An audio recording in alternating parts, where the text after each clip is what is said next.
Beneath the surface, Deputy Director Amara Reynolds.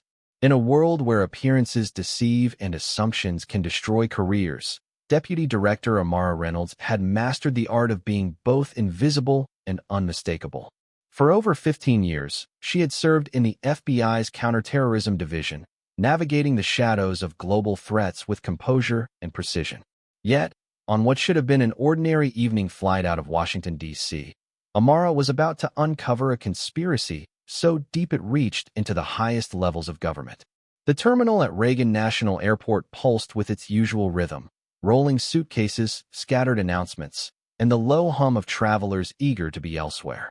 Amara moved through the crowd, a discreet figure in a tailored navy suit. Her leather briefcase, worn but impeccably maintained, hung from her shoulder, its weight familiar. Inside it was her laptop, briefing documents for an interagency terrorism conference in New York, and the symbol of her authority, the golden badge of a deputy director in the FBI. She had passed through dozens of airports in her career, often without notice. But as she approached the TSA checkpoint this evening, something shifted. "Ma'am, I'm going to need you to step aside," a uniformed officer ordered. Amara turned, lifting her gaze to meet the man's. Officer Donald Krell, according to his badge. Early 40s, buzz-cut, square jaw. He stood with his legs braced apart, one hand resting near his holster. She recognized the posture. Academy-level intimidation tactics. Basic, but often effective.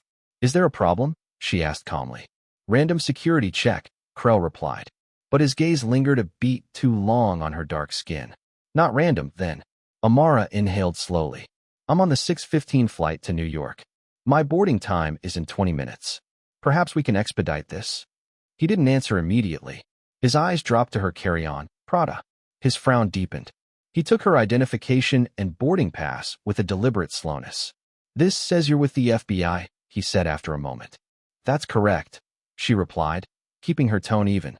Krell's lip curled in a manner he probably thought was subtle. "You don't look like FBI." It was not the first time she'd heard those words. Amara had faced subtle, and not so subtle, skepticism at every stage of her career. But here, now, when every second mattered, the phrase sparked something sharp behind her ribs. "And what does the FBI look like, Officer Krell?" she asked, her voice still smooth. His jaw flexed. "Secondary screening area." Now, as Krell gestured toward the cordoned-off zone, Amara noticed the glances from other travelers. Some curious, some indifferent, others avoiding eye contact altogether. She followed him, back straight, movements measured. Krell handed her ID to another officer and moved away, leaving her seated on an uncomfortable plastic chair beneath the chill of an overactive AC vent. She checked her watch. Boarding in 15 minutes. Krell had not returned. At the edge of the screening area, another officer, a younger man, stood in quiet conference with Krell. His name tag read Bennett. He looked uncomfortable. His gaze darted to Amara more than once. 30 minutes passed. She was going to miss her flight. The intelligence she had prepared to deliver in New York was too sensitive to be delayed.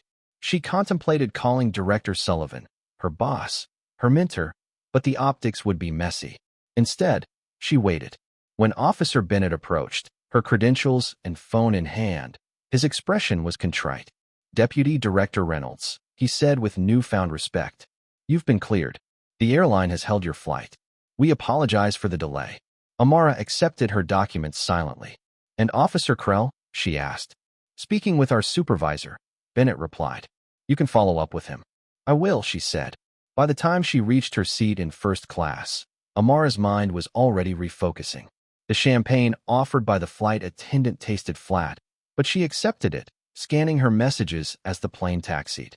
Among them, a brief note from Director Marcus Sullivan. "Heard about the delay. Are you okay?" She typed back, "Nothing I couldn't handle." But the airport incident wasn't over. Not by a long shot. A conspiracy unfolds. 2 hours into the flight, Amara's tablet glowed softly in the dark cabin.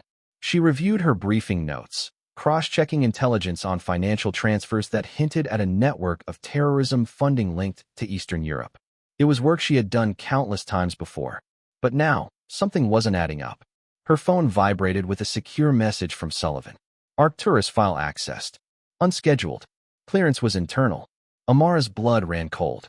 The Arcturus file was her investigation, an off-the-books operation tracking corruption in international finance and intelligence sharing anomalies.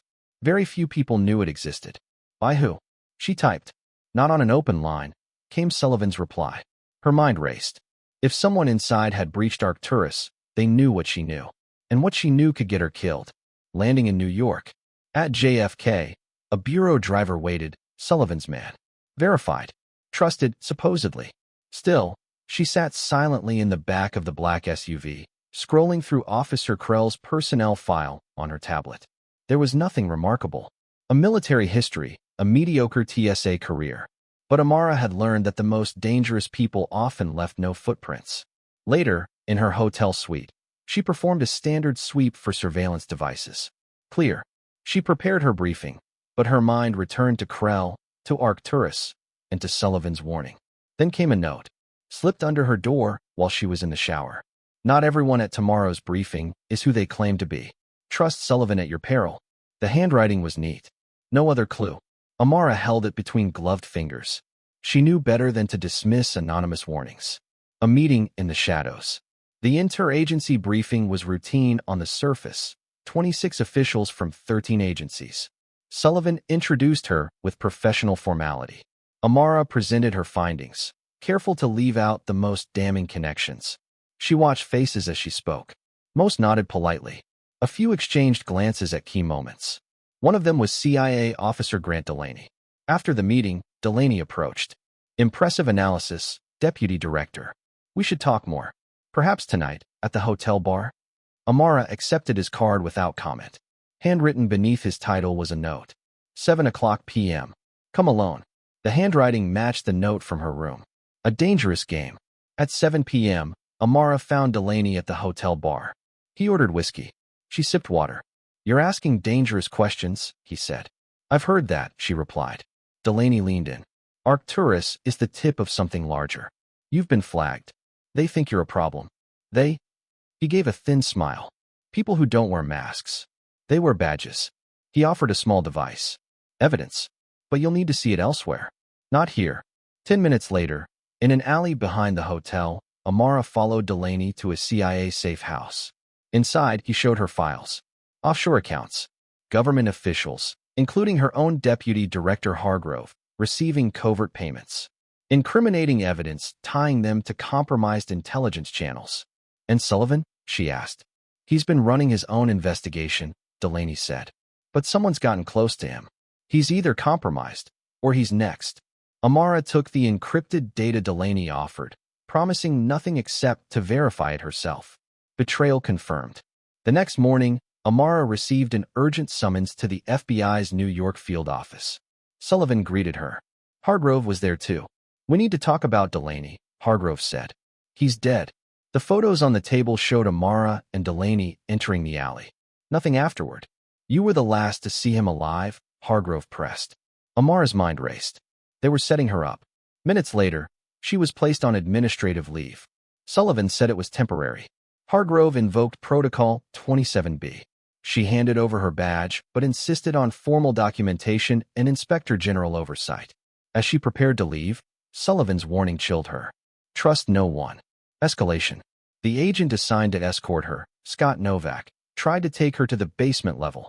That's not protocol, Amara said. He drew closer to his weapon. Amara backed away. I'm not going anywhere with you. She made her move, evading Novak and escaping through the stairwell. Within an hour, she was a fugitive, hunted by her own agency. A new ally. Amara sought refuge with an old contact, Liana Kovac, a former financial analyst she had once protected. Liana agreed to help. Together, they reviewed Delaney's files. Offshore accounts, covert transactions, and connections to Eastern European criminal networks. You're not just fighting corruption, Liana said. You're fighting the entire system. In-game, Amara knew she couldn't outrun the FBI forever. But she could expose the truth. Her next step, deliver evidence to the one person outside the bureau she trusted, Senator Thomas Kerrigan, chair of the Senate Intelligence Committee. If she survived long enough. As she prepared for the meeting, Liana handed her a burner phone. Be careful, Liana warned. I always am, Amara replied. But she knew better. In her world, careful was never enough. And this time, failure wasn't an option.